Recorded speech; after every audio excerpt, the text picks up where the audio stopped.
Can you put up a hand, please? Anyone else? Okay, perhaps later we can ask you to come and introduce yourself. Okay. Do it now? Okay, can you please come forward and introduce yourself, please? And who's the other one? The new member? Any other new member? Yeah, correct. Hi, I'm myself Indra Tyagarajan from Israel, and we are a diamond merchant. That's what. Now I'm here past 2 years, so I would like to be a member of the club. That's why I joined this. Thank you. Nice meeting you. Thank you, Indra. I think you've come to the right place. Diamonds are a girl's best friend. So you can find a lot of them coming around you soon. And a very special welcome to Dr. Ramsubramanian. Thank you so much for being with us here this evening. And Dr. Ramsubramanian was the most sought after and popular doctor during the pandemic and continues to be so. In fact, in the last couple of years, I was constantly on YouTube listening to his advice and talks on COVID. And believe me, he's just so fantastic. And, you know, it's like, have no fear when he's here. You know, it's like that. And Dr. Ramsubramanian was totally unfazed and was in total control during the pandemic. And he patiently answered all our questions and calmed our fears. Thank you, doctor, for being there for all of us. It really meant a lot. And thank you once again for being with us here today. And I'd like to invite Nina, our president, to formally introduce Dr. Ramsubramanian. And is there any other announcements to be made, Anu? Yes, and this is to all of you out there on the Zoom. I'm sure some of you are out there. I think it's safe enough to come out. That maybe Dr. Subramanian will tell us in a while. Dr. Ramsubramanian will tell us in a while. I think it's safe as long as you wear your mask and, you know, keep your distance, right? No hugging, no kissing, no more, none of all that anymore, okay? I did not hug or kiss anybody today, so I'm safe. So, Nina, can I have you here, please?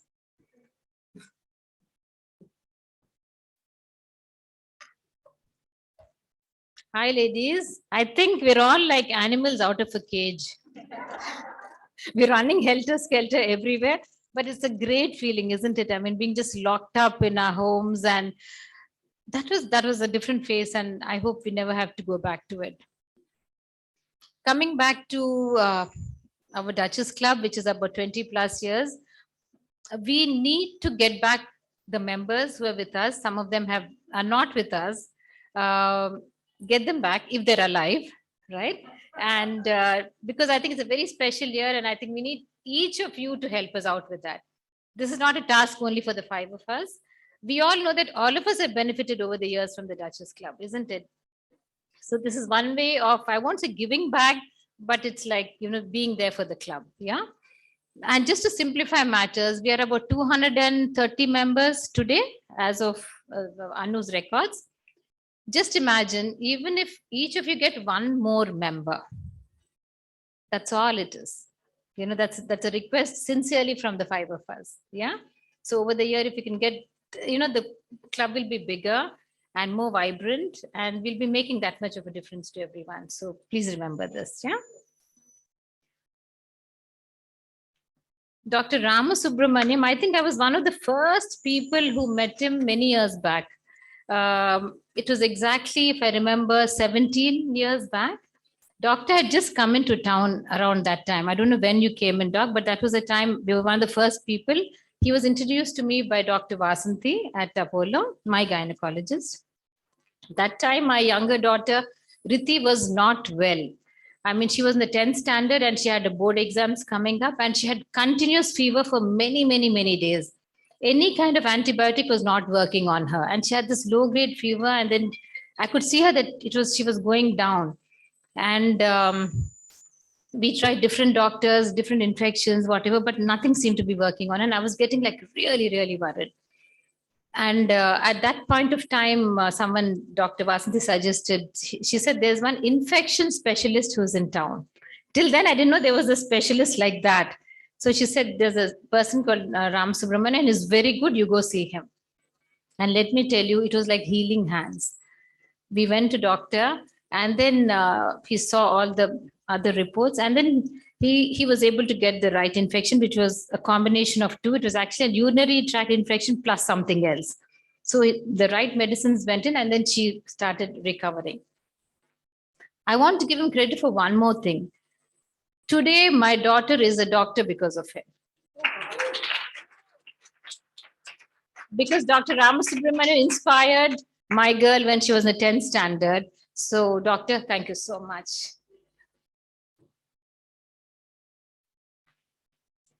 I also told all my friends, there's this very handsome doctor at Apollo, go to him. Dr. V. Ramasubramanian, one of the founders of the Capstone Clinic, is a specialist in infectious diseases, adolescent and adult vaccinations, and travel medicine. Because after that, when my girls started growing up and they went to universities abroad, that was the next stop that we would go to for vaccinations and things like that. So we got to know him better then. And his clinic is really clean and beautiful if you haven't seen it. Doctor graduated from the Madras Medical College and did his post-graduation internal medicine from the prestigious Postgraduate Institute in Chandigarh. He trained in infectious diseases and HIV in UK after getting his MRCP. He also obtained diplomas in tropical medicine and hygiene from the London School of Tropical Medicine of London. After he returned to India, he played a pioneering role in establishing infectious disease as a specialty in India, which I was telling you about. He is passionate about infection control and was instrumental in laying down the principles of infection control in several hospitals. The Capstone Clinic was built to put the focus back on ethical and holistic health practices, which is rare today. He believes that every patient who comes to the Capstone Clinic leaves it with the feeling of contentment and comfort of having been cared for, with proper explanations given to each of his patients' doubts, including a guaranteed minimal waiting time period and value for money. He is confident that patients who walk out of the Capstone Clinic are happier and healthier in the Capstone team intact. Dr. Ramsubramanian is an excellent teacher and a sought-after speaker for conferences and is currently a senior consultant in infectious diseases, HIV, and tropical medicine at Apollo Hospital, Chennai, and a professor of infectious diseases at the Sri Ramachandra Medical Center and the MGR Medical University, Chennai. In 2008, he founded Immune Boosters, a unique clinic dedicated to adolescent and adult vaccinations and travel health. The clinic, the first of its kind in India, propagates the concept of preventive health and travel medicine. Dr. Ramasubramanian has authored several research publications and chapters in textbooks. He has also been the principal investigator in several international drug trials.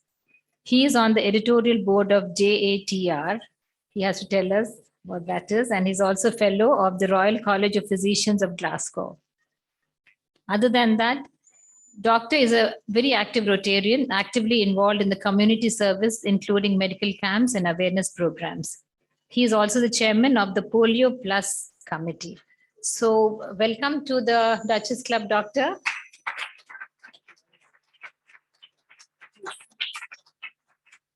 Thank you so much for being with us.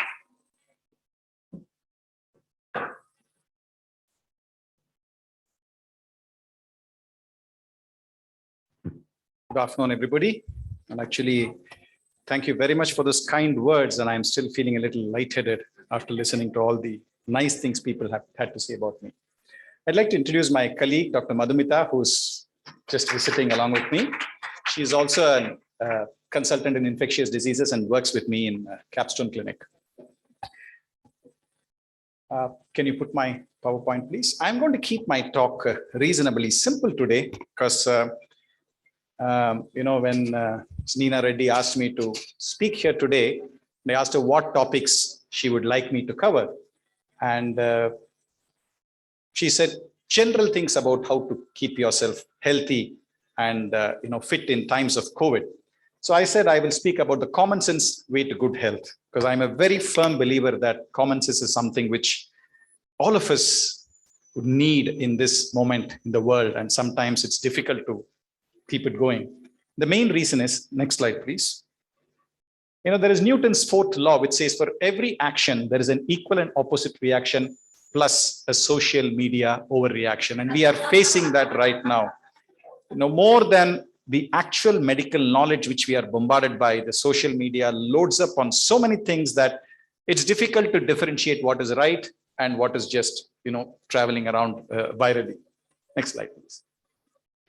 And when Ms. Neena Reddy said, this is a talk, would you like to do it by Zoom or come directly?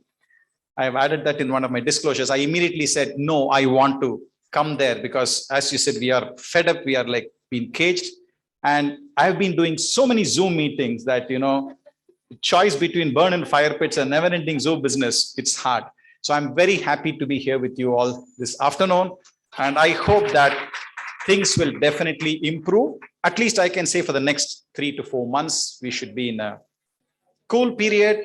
And maybe we may get another ripple, may not be a wave, but we may get a ripple and hopefully that will be mine.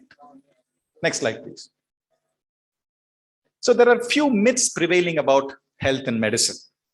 The first is vitamins are wonder drugs. We realized it during COVID that, whether they wanted anything or can I take vitamin C?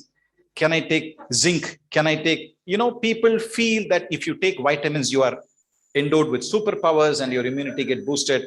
Unfortunately not. If you are eating a well-balanced, healthy meal, vitamins are required only if you are deficient in them. Taking overload of vitamins doesn't help. But unfortunately, the culture in India is when I write somebody antibiotics, what about vitamins?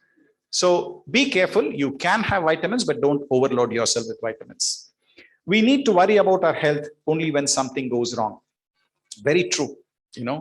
Health is something, unfortunately, is neglected when we are young because we take our bodies for granted.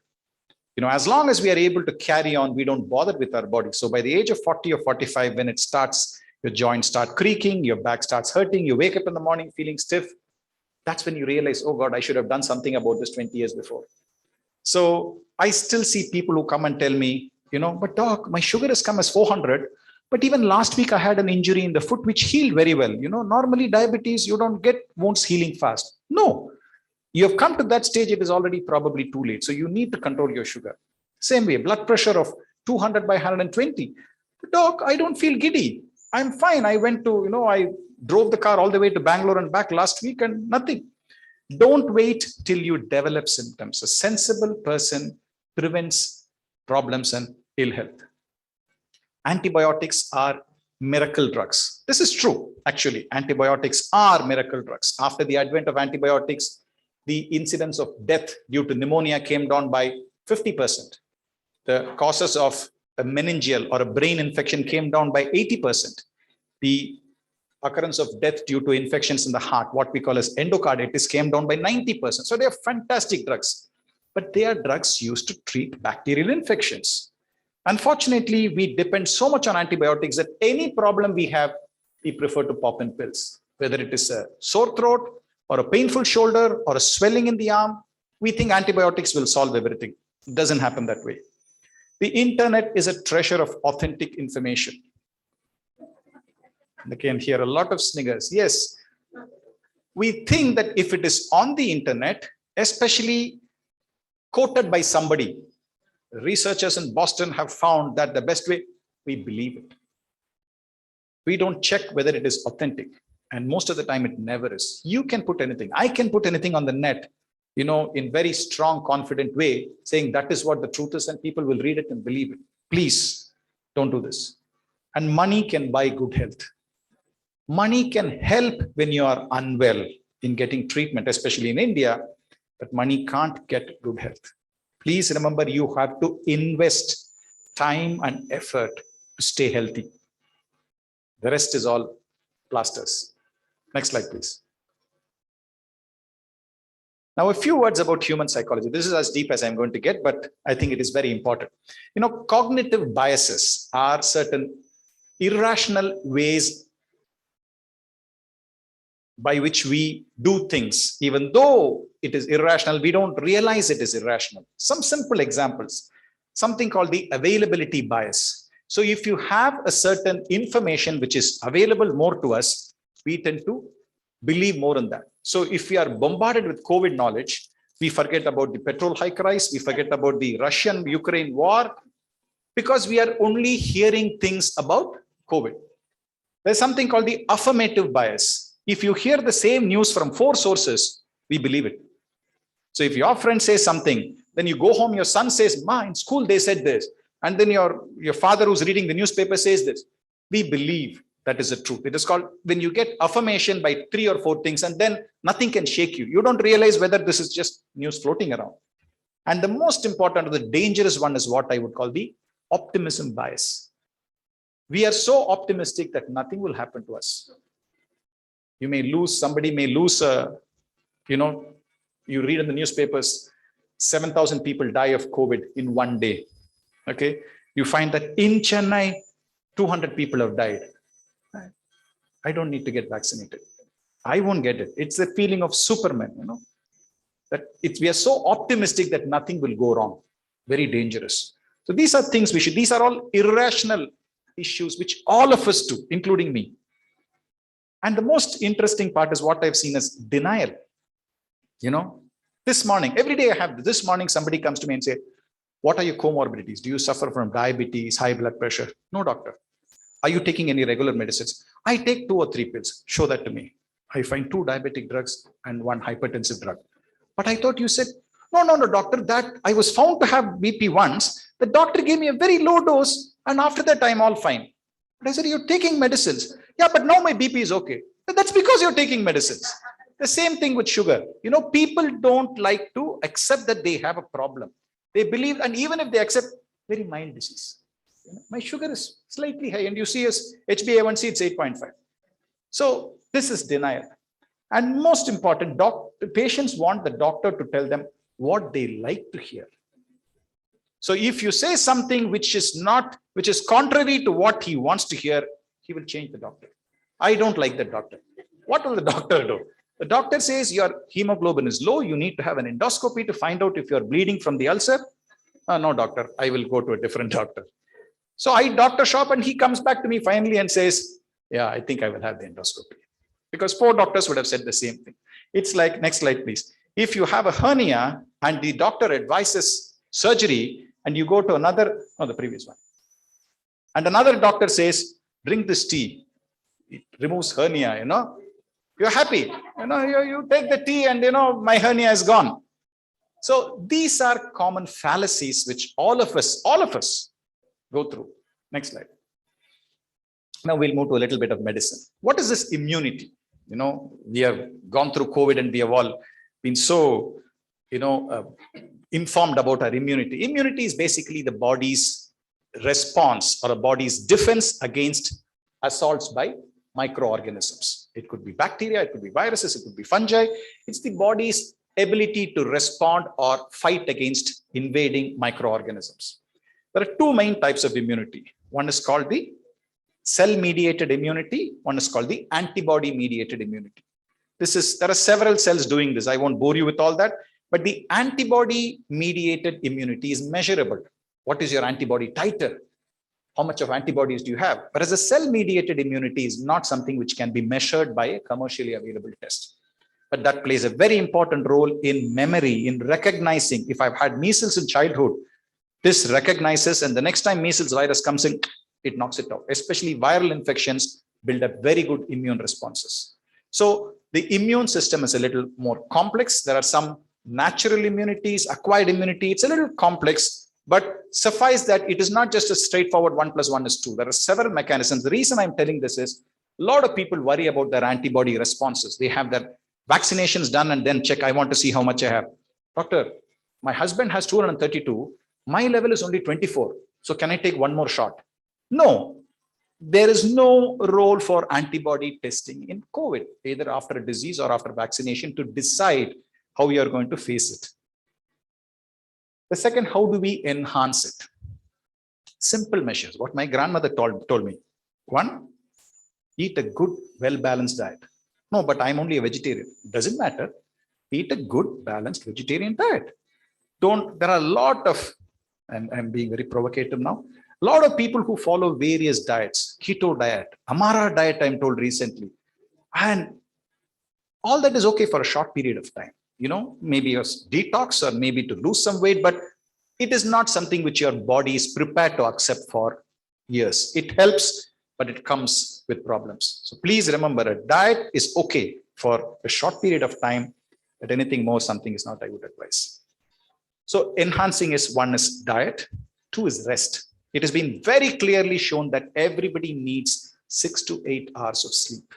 So if you're going to cut down on your sleep, it may not show now, but it will have impact on your immune system. The less energetic or more tired you are, the poorer your immune system works. Smoking, alcohol.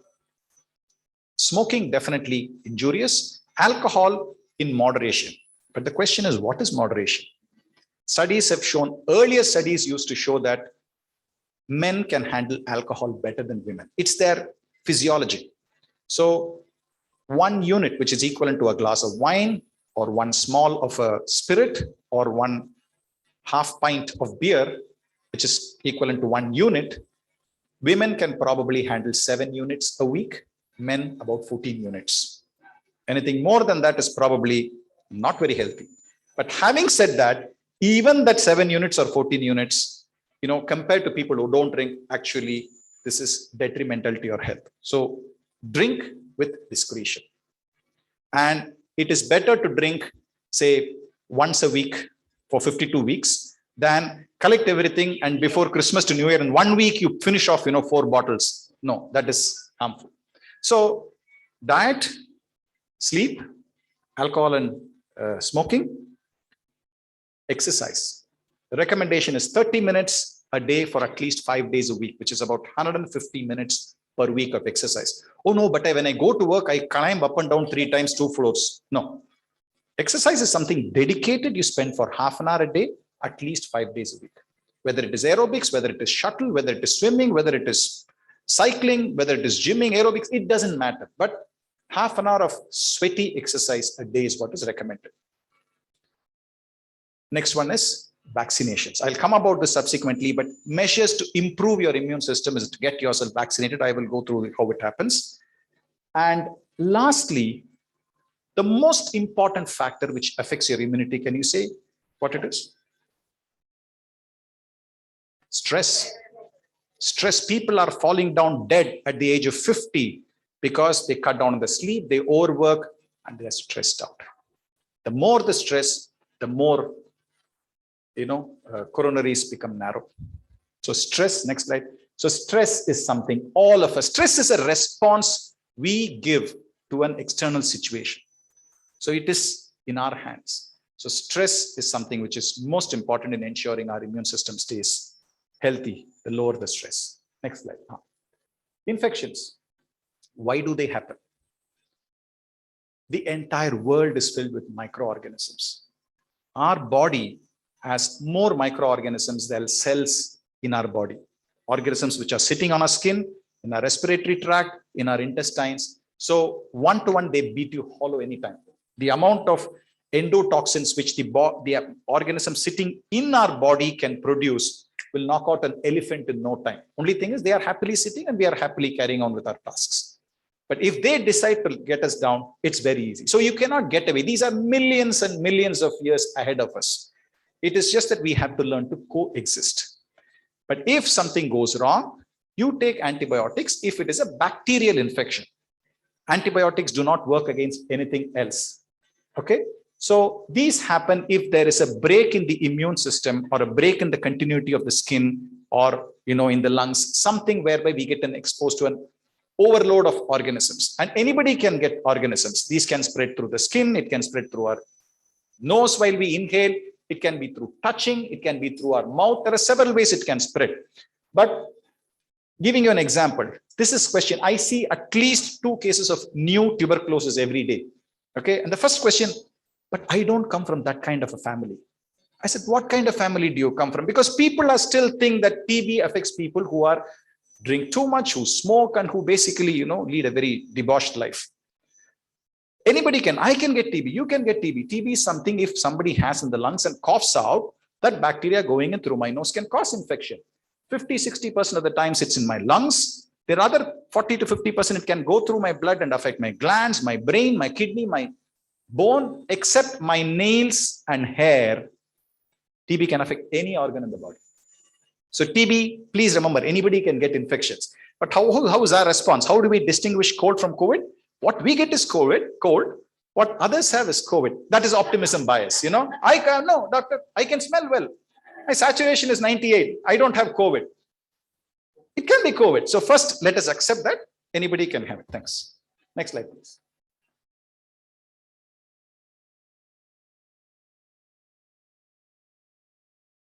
Truths about antibiotic. This is probably one of the most abused,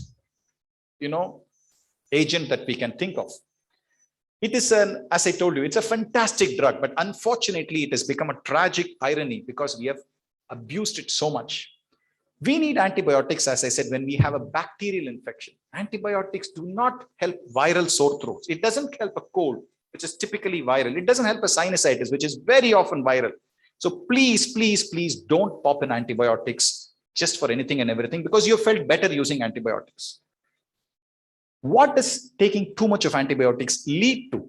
It leads to something called antibiotic resistance. In other words, every time a bacteria is exposed to an antibiotic, the susceptible bacteria die off.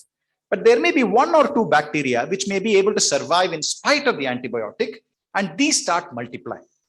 So when you're exposing a population of bacteria to antibiotics, it selects out to resistant bacteria overgrowing. And this will take root. So every time you have an antibiotic, you select out bacteria which become resistant. And the next time you take the same antibiotic 6 months later, your bacteria will not die. And this antibiotic resistance is not because of antibiotics. It's a process of normal mutation which happens in bacteria, but the antibiotics select it out so that it starts increasing. And remember that what is a harm? It doesn't only affect you. It has been shown that you may take anti-diabetics, you may take antihypertensives, you may take antipsychotics. It affects only you. But if I take an antibiotic, because it alters the bacteria in my system, what comes out? The fecal matter has resistant bacteria. If this fecal matter contaminates water in which, vegetables are grown, which is used to feed chicken, which is used to, breed poultry,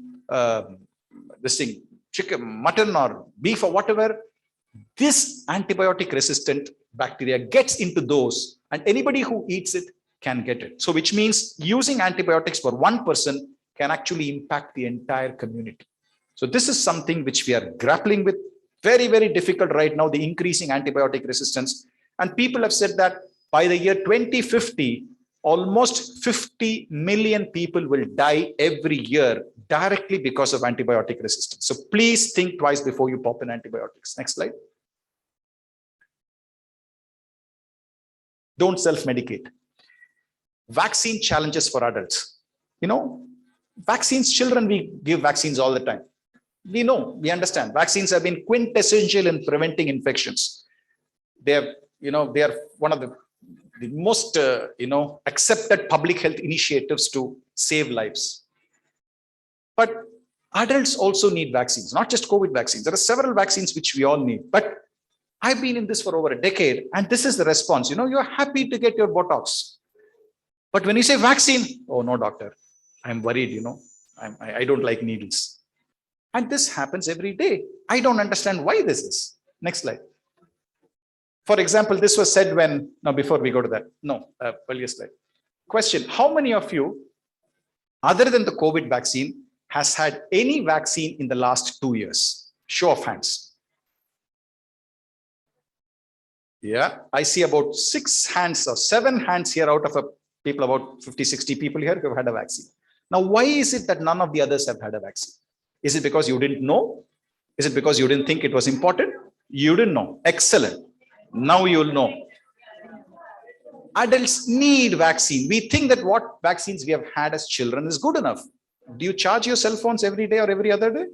Yeah. Do you change your dresses every day because you become bigger or the clothes become smaller?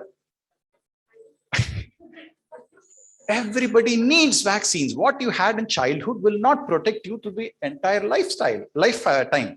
You need vaccines to periodically boost your immune system. You need a tetanus booster every 10 years. You need a flu vaccine every year. If you hit the age of 60, you need pneumonia vaccines, or if you have other problems, you need pneumonia vaccines. People over the age of 60 need vaccines against shingles, herpes zoster.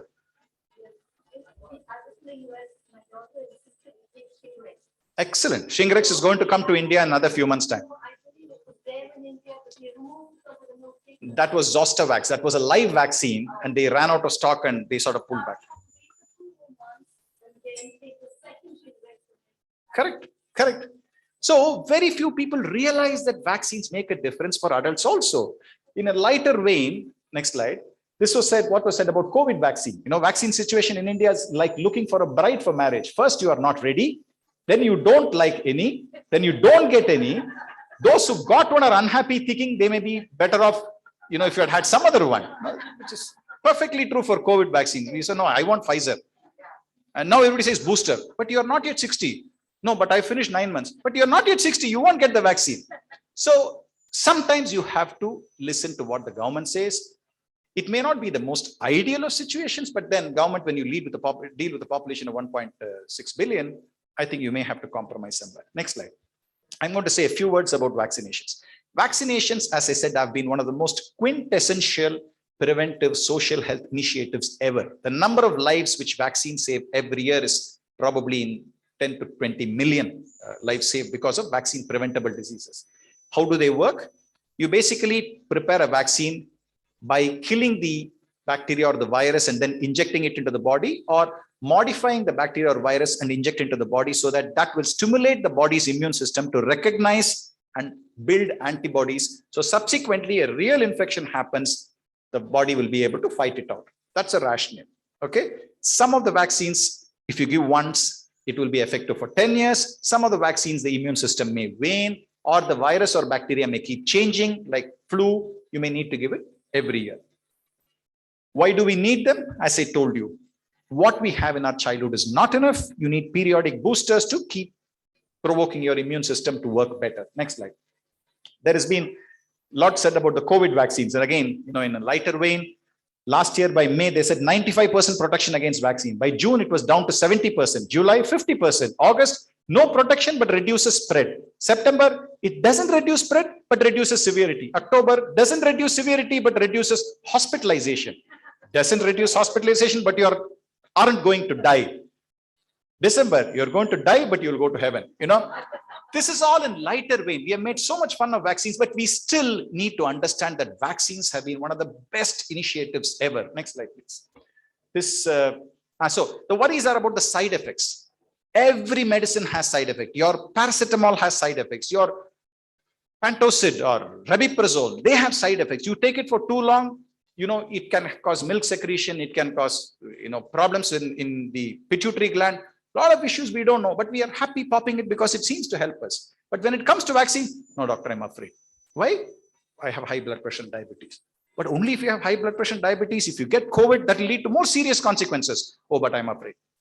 Why? Because the social media, it says that I will get a blood clot in the brain. So we tend to selectively pick up information. All of us, please remember, when we started, I think, who spoke? You said that we need to physically distance and wear a mask. More important, I hope all of you have had your 2 shots of vaccine. Very, very good. And booster, excellent. Oh no, don't reveal that, because that means you're over the age of 60.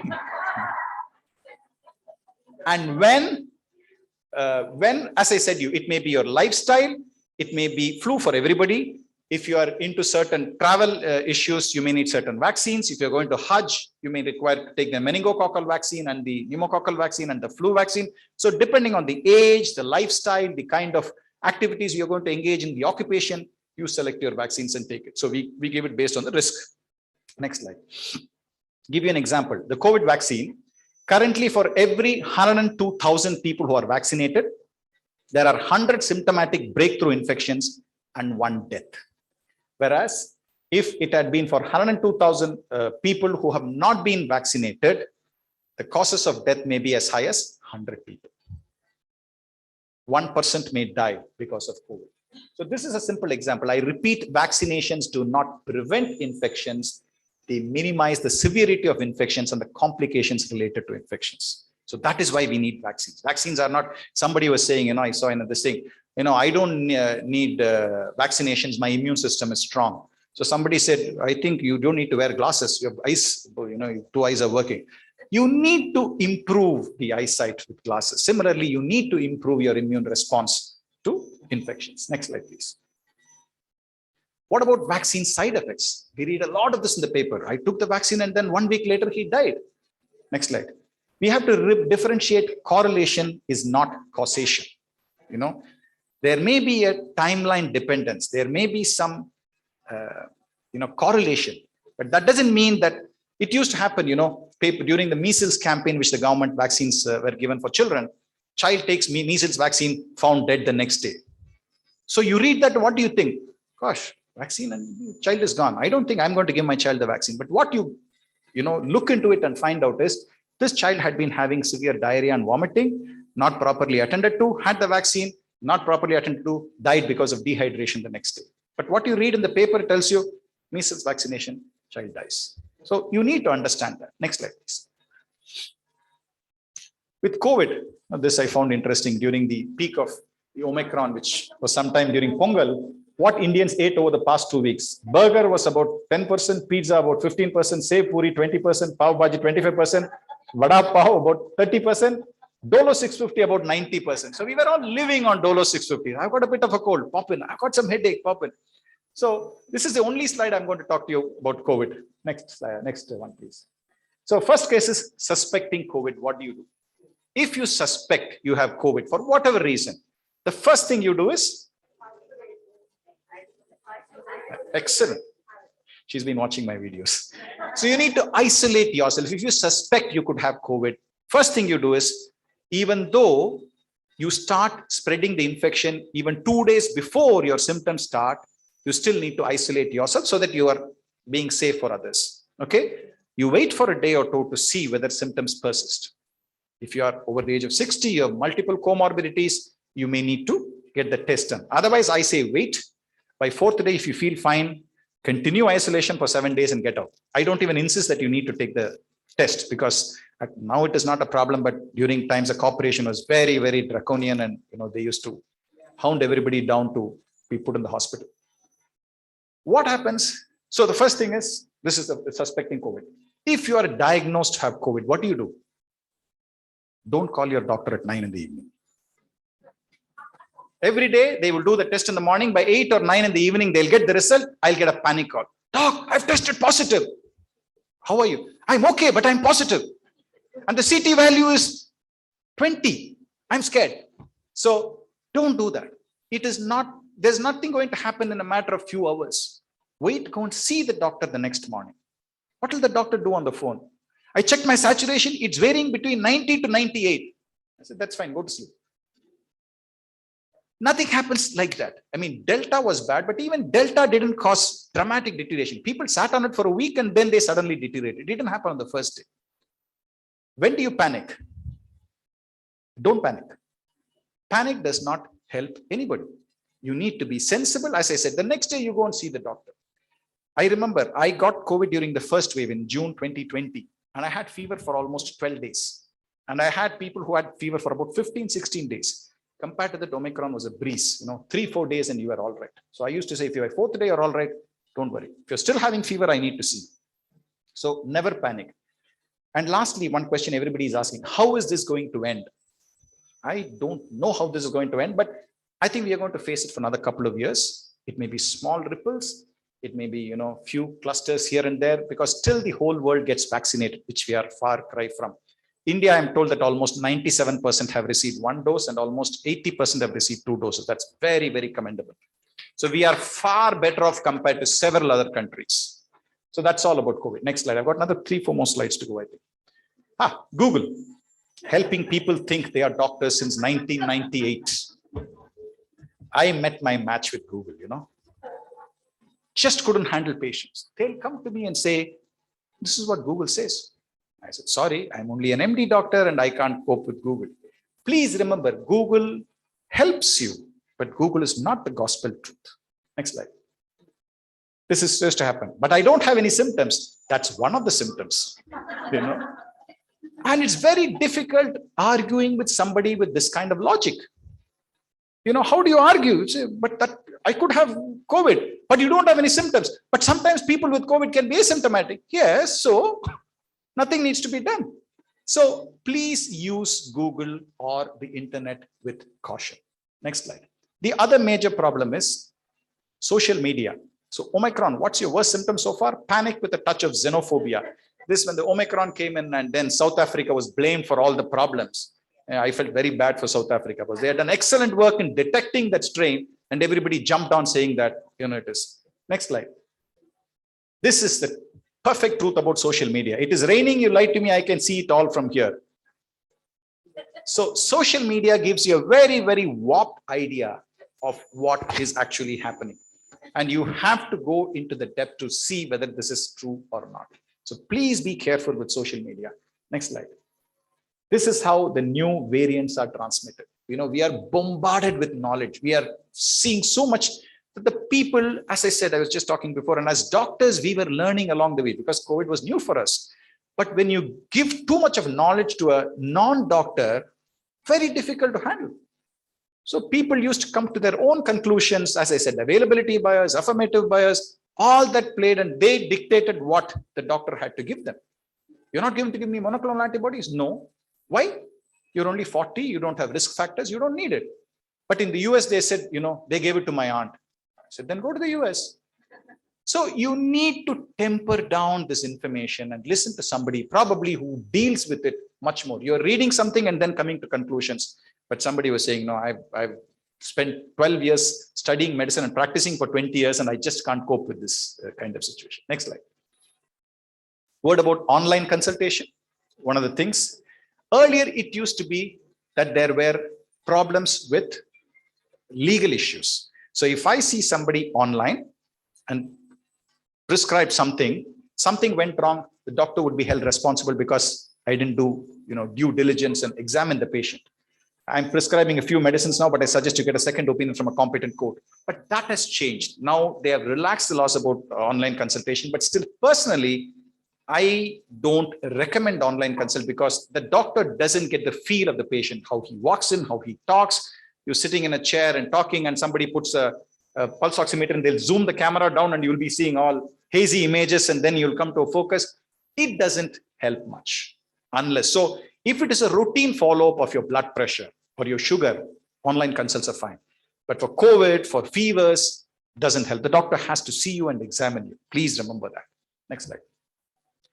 Lastly, vulnerable populations, elderly, children, persons with so-called weak immunity and immunocompromised. These are populations who are at a higher risk of complications of infections. You may need to be extra careful with regard to diet, with regard to activity, with regard to vaccinations also.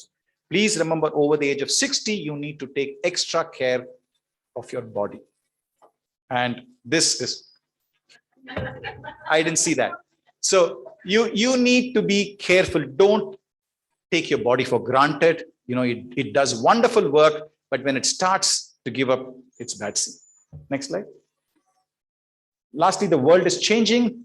This was an advertisement which came about 100 years ago. Your nutrition tip, butter is slippery. That's why we eat as much as possible to lubricate our arteries and veins. This is a true advert which came about a century ago. And I'll show you one more advertisement. Next one. Blow in her face and she'll follow you anywhere. This was a cigarette advertisement. Tipalet cigarette. So medicine has changed. Compared to what I learned in medical school and what I learned in my postgraduate days, things have phenomenally changed. You have to keep pace with what is happening, and what we said 10 years ago may be entirely wrong. So this is something you have to be careful about. You can't say, no, this is what we did and this is what you should also do. Sometimes it doesn't work. Next slide. The future of medicine is basically specialization, unfortunately, is taking up to such a level that I feel that sometimes it is detrimental to the patient. I have patients who come to me with something completely unrelated to infection. and come and meet me. And I said, why? This has got nothing to do with me. No, doctor, we were told that if we meet you, you will sort it out. So people, I've been told that don't treat the disease, treat the patient. You forget the patient behind all the numbers. And, I will get 5 reports, D-dimer 786, interleukin 6, 27, CRP 42, please advise. I said, I can't advise. How can I advise looking at reports? I need to see a patient to see, correlate and see. So we get carried away with numbers and specialization, which I feel is, I may be wrong, is detrimental, because I have patients who come to me saying, I've got headache, doctor. I've seen the cardiologist, he says blood pressure is fine. I've seen the neurologist who has scanned me and said it's fine. I've seen the ophthalmologist, he says it's fine. I've seen the ENT doctor is fine. They say there is nothing wrong, but I have a headache. What do you do? So you need to treat the patient, not individual systems, but specialization is going the other way. Artificial intelligence has been proven to be superior to human intelligence. You collate 30,000 patients of the same symptom, and a doctor can't think that much. The computer says, no, this is likely to be migraine. This is likely to be number 2 is a stroke. It's been proved it's better than the human brain. Virtual health care is increasing. Again, I'm not in favor, but I think I'm just old fashioned. More outpatient care, outpatient antibiotic treatment, chemotherapy as an outpatient, daycare surgery. That is something I would welcome. More outpatient care. You decrease the hospitalization and make sure that the patient goes home to prevent the complications of hospitalization. And customized medical treatment, depending on your body, your height, your weight, your comorbidities, your treatment may be different from somebody who has the same problem but is morphologically different. Next slide. Remember, never compromise on your health. According to me, health is the most valuable asset you can have. You can get a job, you can buy things. If your health is not good, nothing is possible. So when a client says you can do it cheaper, it is never the same. So do not compromise on your health. Next slide. How about the new normal? This is again lighter vein. After the end of Corona, you need to wear the mask this way for 2 months so that your ears come back to the normal position.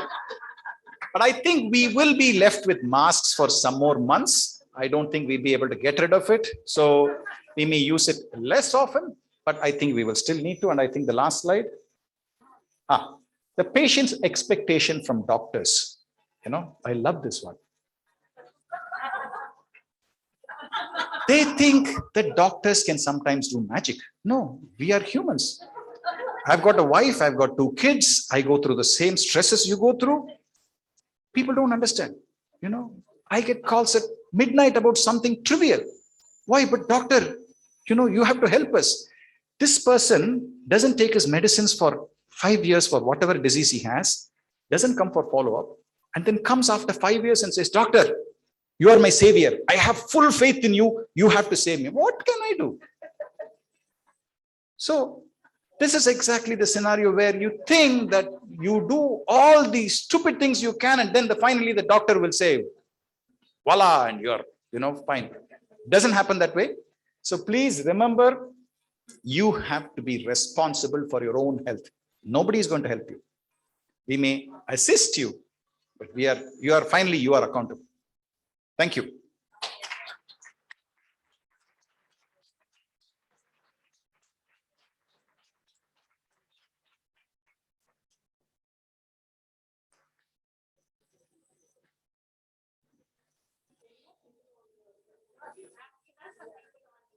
Okay.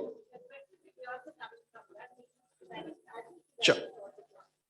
So we have one of our senior members, Pramila Rajan. She's in Singapore right now. She's asking, doctor, you say 30 minutes of sweaty exercise daily. What about 80 plus years? Will gentle walks do? Oh, yes. Common sense, please. My talk was common sense. So at 80, I don't expect you. I think if you do a gentle walk, you'll still sweat at 80. Yes. That's good enough. Oh, that's all right. You don't need to sweat. Some people sweat very, very little. In fact, when I was in London, there used to be an advert on the train who said that it is said that women don't sweat. They only glow. And I glow buckets. So, perfectly fine. But please remember, walking is all good. But as you grow older, beyond 50, 55, 60, your muscle mass tends to go down. you need to do some sort of strength training. If you need to keep your muscles fit, it could be 1 kilo, it could be 2 kilos, but some kind of, strength exercises is not necessary, not just aerobics or, simple walking. Again, same thing. Yoga is very good for flexibility, keeping your body toned, but weights are definitely recommended beyond the age of 50, 60, so that your muscle mass, because your muscle wastes away as you grow older. So protein and muscle is very important. There's another question, doctor. They're asking, Vasanthi is asking, can all vaccines be taken together? In general, vaccines can all be taken. You can give up to a maximum of 7 vaccines in one shot, 3 here and 4 here. And vaccines should be taken only in the arms. Please don't take vaccines in your gluteal area. It should be in the arm, 1 inch apart. You can give 3, 4 a day without an issue. If you're taking vaccines, it should be on the same day. If it is not a live vaccine, you can take it in any combination. But if you're taking live vaccines, MMR or measles or yellow fever or chickenpox, if they are live vaccines, you need to take it at the same time or leave 4 weeks gap. But all other vaccines, you can take it any way you want. And what are the recommended vaccines? General over 50. Generally over 50, annual flu shots. If you have diabetes, hypertension or comorbidities, pneumonia shots is recommended. Tetanus, diphtheria boosters every 10 years is recommended. Specifically, you can take, if you have not had hepatitis A or B and you're traveling, yes, that is recommended. Yellow fever, if you're going to areas which specifically there is yellow fever seen, and shingles. Over the age of 50, your risk increases. The recommendation is over the age of 60, but you can take it over 50 also. Shingles vaccine. It's not available in India yet. Exactly. Yes, no. Ignorance is bliss. Doctor, I've taken hepatitis A and B, but what about the booster for it? In general, hepatitis A, if you have had 2 shots, it's valid for lifetime. Hepatitis B, 3 shots generally is effective. If you really want to find out, you can check your antibody titer. For hepatitis B, the recommended titer is about 10 international units. And about typhoid, doctor? Typhoid, earlier, the vaccines which we used to give was effective for 3 years, but the conjugate vaccine given now is 10 years and probably even longer. But please remember, typhoid will protect against typhoid only. The paratyphoid will not be covered by the typhoid vaccine. So you still need to be careful with your diet and where you eat. No. Pneumonia vaccines, you take a conjugate vaccine followed 1 year later by the polysaccharide vaccine. So 2 doses, and generally after that, you don't need it.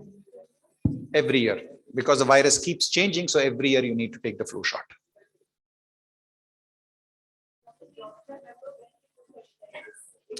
Doesn't matter. Hepatitis B is of low risk. Hepatitis A, if you're traveling, going to Southeast Asian countries, or you eat out very often, roadside golgappas and all that, then otherwise, it's okay. And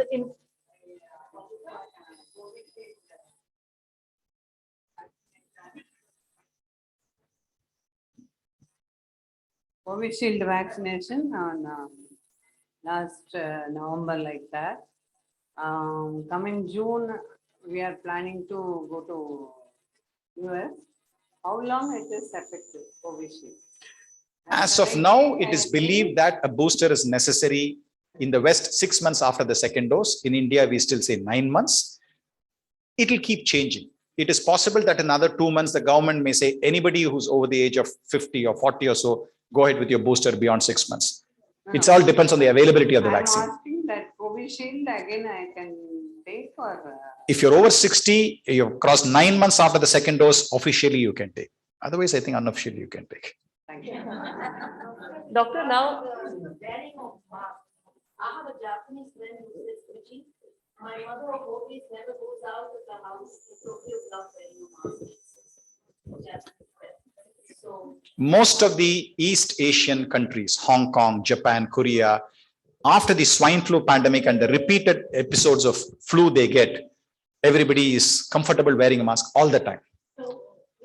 You can wear it. You can wear it unless you're doing strenuous exercise where it is not advised, but otherwise perfectly fine. You don't need a surgical mask. A good cloth, 2 or 3 layered cloth mask, which is fitting finely, is good.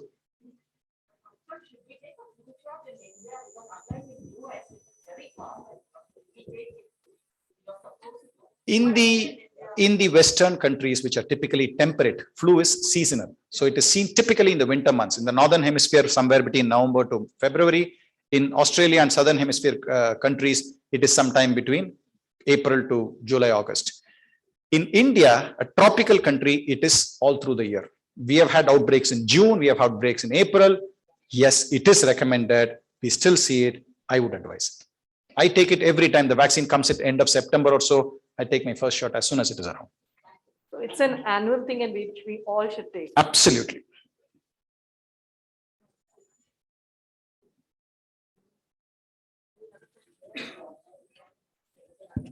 So we just make a beeline for Capstone Clinic.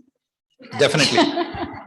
Because once we come there, you will tell us what to take, no doc? I mean, Yes. I have a counselor who will tell you, depending on your age, as I said, your activities, your travel, your lifestyle, what vaccines probably. If you are under 25, cervical cancer vaccine is advised. Beyond the age of 26, I generally don't recommend, even though the vaccine is licensed up to the age of 45. The earlier you have it, the better. So depending on your age, depending on your lifestyle, depending on how you I think engaged. most of our daughters have taken the cervical. Right. Yes, yes, we do. Master health checkup is available. Yeah. Pneumococcal is a pneumonia vaccine. As you grow older, it has been shown that pneumococcal pneumonia, there are several types of pneumonia. Pneumonia is lung infection, out of which the most important cause is pneumococcal, streptococcus pneumoniae, otherwise called pneumococcus. So as you grow older, beyond the age of 50, typically beyond the age of 65, if you get pneumococcal infection, it doesn't stop with pneumonia. It can go through your blood and it causes, it is referred to as invasive pneumococcal disease. It can affect your brain, your heart. So your complications and risk of dying is much higher as you grow older. So people above the age of 50, definitely above the age of 65, especially with comorbidities like diabetes, hypertension, and other conditions. It could be liver disease, lung disease, smoking, kidney disease. Pneumonia vaccine, pneumococcal vaccine is advised. There are two types of vaccines available, a conjugate and a polysaccharide. Conjugate followed 1 year later by the polysaccharide is the current recommendation. You also need it. Immunocompromising conditions, HIV positive, patients who have had splenectomy, patients whose immune system is compromised, they definitely need the vaccine. Doc, I just want to know, we have a natural immunity, right? And with an overdose of all these wonderful vaccines that have been developed all over the world by so many researchers and people promoting it, are we not compromising the natural immunity that has been given to us by creation? We are not compromising, we are enhancing. A century ago, the average life, not even century, about during independence, the average life expectancy for an Indian person was about 40 years. We are almost double that, about 70 we have gone now. So all this is possible because of hygiene, because of sanitation, because of vaccination. The child mortality rate, which was running into hundreds, it now come down significantly because of vaccines. One of the questions I get often asked is, now chickenpox in children is very mild. So in the West, they used to have chickenpox parties. So if one child gets chickenpox, they used to send their children to that person's home so that they could get it. Whereas if the adult get chickenpox or hepatitis A, it can be fatal. It's a much, much more severe disease in the adults. So you give chickenpox vaccines to people who have not had chickenpox, or even if your child has had chickenpox, nowadays we are thinking if their immune system wanes, should we give a booster? We are gone to that level to minimize the morbidity and the mortality. So nature has been very kind, but we have to be sensible to ensure that, we keep our immune systems going.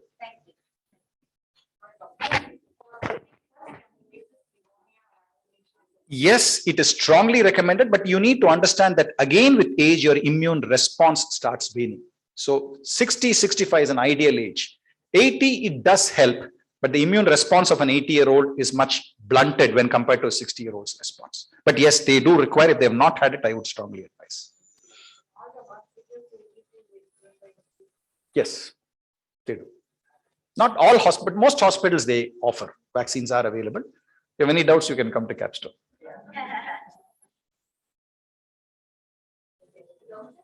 Heart attacks have become very common, especially in the younger people also. So what is the reason? Is it only stress or? Two reasons. One, we pick up things better. 50 years ago when somebody died, they just died. How did they die? Oh, something. Whereas now we need to know how they die, and we find that most people have something to do with the heart. I can tell you in this audience, if we do a coronary angiogram for everybody, you'll find about 20% who have significant narrowing without knowing it. So it is a process of aging. This is just degeneration, whether it is joint degeneration, whether it is heart, whether it is muscle degeneration or heart circulation degeneration. It happens with age. It's called aging. It's near Valluvar Kottam, Nungambakam. Yeah, some of them want to know the details where your clinic are, even online. Yeah. We'll post it on the group. Look, I'll just give you a card which you can. I'll give it.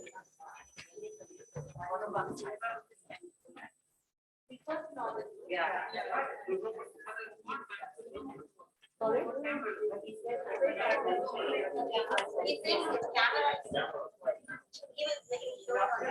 So, Yes. Then you don't need to take. Oh, no. Hepatitis is different. Pneumonia is different. Influenza is different. Each is different. So if you take the hepatitis vaccine, you still need to take the flu vaccine. You still need to take the pneumonia vaccine if you need. So they are all different vaccines. Sorry, ma'am, the post? Post care after COVID. How do you take care of yourself? In general, even if you have had severe lung involvement, with time, things improve. Your lung heals. So you may have had a very severe infection with COVID, with hospitalization and even high dose of oxygen. But the fortunate thing is most people do much better. In a matter of 4 to 8 weeks or 12 weeks, they become normal. Some people have residual long COVID. They may still feel breathless if they exert themselves. They may have body aches. They may have joint pains. They may have stomach and chest tightness, foggy mind, brain fog, it is called. That is seen more often in the West than in India, but it can still occur, and usually with time it improves. Doctor, some of these problems continue after COVID also, like, each one has a different one, like headaches or whatever. So how long does it continue and what? Oh, it can continue for several weeks or months, but in general, the less you think about it, the sooner you will get better. As it is said, no, every time I work harder, I find my luck increases. Yeah. No, this is something personal, and personally, I mean to say my experience with Capstone. I recently, just about 10 days back, I had gone to visit doctor for some reasons, and I had to do some tests. And I must say, in a week's time, my reports were going to come. And before I could call up, the clinic called me up and they said that, ma'am, your reports are ready and doctor would like to talk to you on the phone. I said, wow, without my calling up, and their doctor was there talking to me on the phone. So I will say doctor is really like, he knows his patients and he takes care, and Capstone did a good job on that. I was really happy. This has not happened before with any other clinic, so. Thank you very much. There's another question, doctor. They're asking whether COVID vaccine is recommended to people with asthma. People with? Asthma. Asthma, yes, it is definitely recommended. There is no contraindication. The only definite contraindication is if you have had a previous allergy to that vaccine or to any component of the vaccine. So if you have had any vaccine in the past and have developed reactions, then don't take the vaccine. Other than that, that's the only absolute contraindication. Other than that, 99% of things which we feel, are dangerous doesn't matter.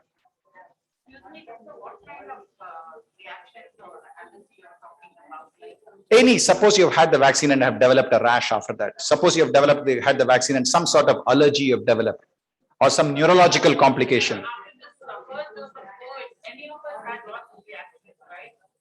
Oh no, that is a normal reaction. Any vaccine can cause two kinds of reaction. One, it's a local reaction. You may get pain, soreness, heaviness, and systemic, tiredness, fever for a day, lack of energy, a little bit of a cough. That is normal of any vaccines. I'm talking about more severe conditions. What about some skin reactions, doc? I mean, after what does it show after you take a vaccine? If there's some kind of allergy to it? No, when I say allergy, I mean a significant rash which blows up. Maybe your lips may swell up. Maybe you may develop a puffy face. You may develop a significant rash all over. And even then we have to determine causality. That is a correlation. I took the vaccine 2 days ago, I've developed a rash. Is it because of the vaccine? Oh no, I always have psoriasis and sometimes it flares up. So you need to look into it to decide whether it is serious or whether it is just something which happened, Clots do happen. Definitely, yes, typically in younger people. With Covishield, typically younger women. Everything we have to do the pros of the vaccine and the cons of the vaccine. If you don't get the vaccine and you get COVID, the risk of clots is about 500 times more than the risk associated with the clots due to the vaccine. So yes, you have to be cautious, but I think that doesn't mean that, younger people should not get vaccine at all. No.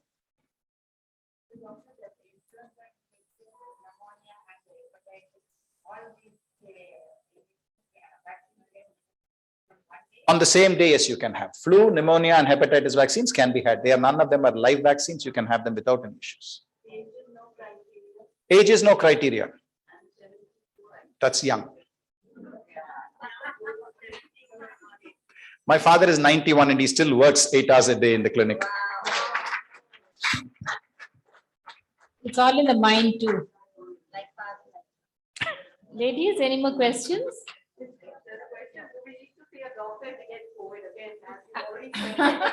Please be in touch with the doctor, but I repeat, don't panic. Fortunately, the Omicron was a very mild one, and I hope the future ones, because we are all vaccinated, will be mild. But having said that, make sure that you get yourself checked out.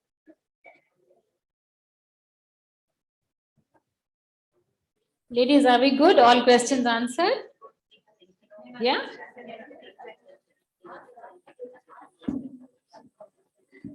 Good evening, doctor. It's a very, very educative and very informative. I just want to ask you just a general question coming from a doctor's family for generations. How do you deal with criticism and extreme criticism about doctors, which I feel very bad? Personally. See, this happens because doctors traditionally have not been considered as men. People look at doctors as gods, which is wrong. Doctors do good work, but when you place a man on a pedestal and claim to be God, and he does something wrong, that completely, tears down that build-up. That is what has happened, which is wrong. We don't claim to be gods. We are humans with a little more expertise, probably, and a little empathy.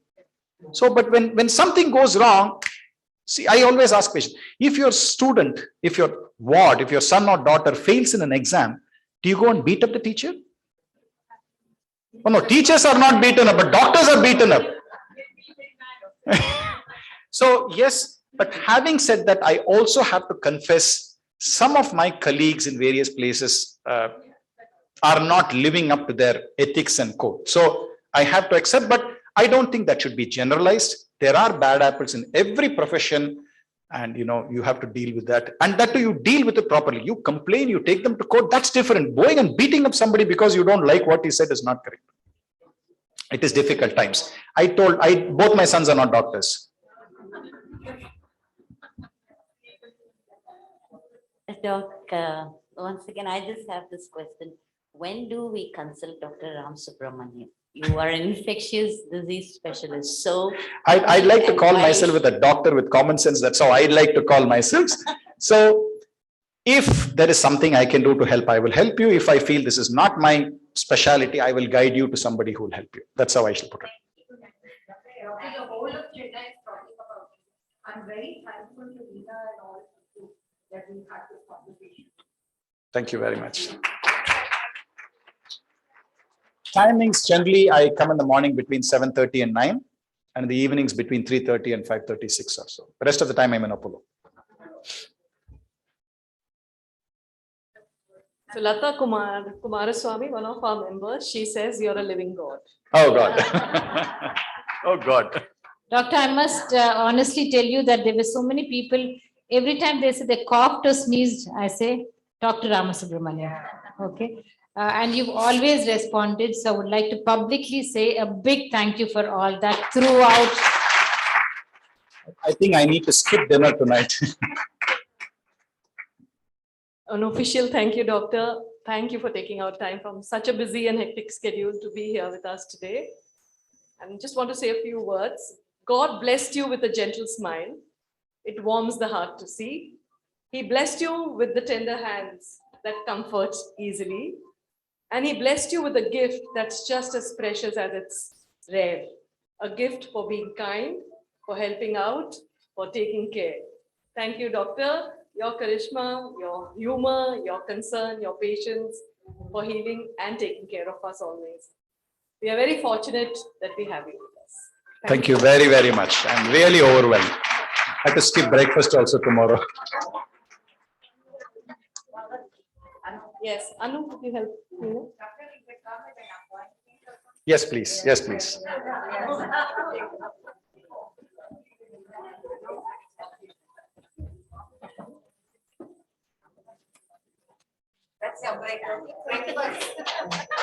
It looks like my for year supply.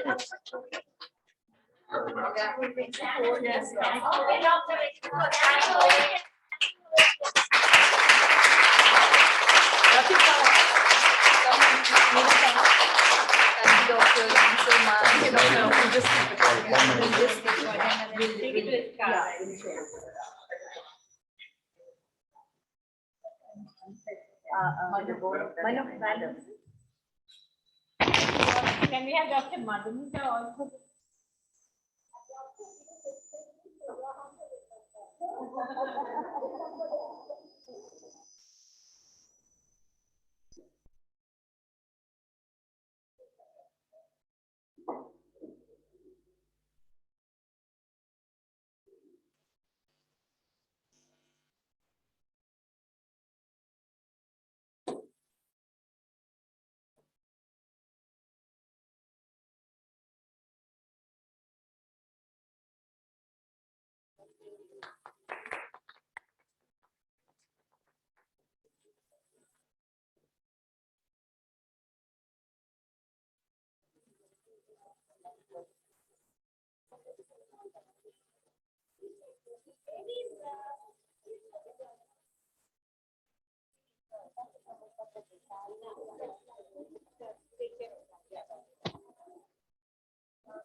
Thank you to all the members who've been on Zoom.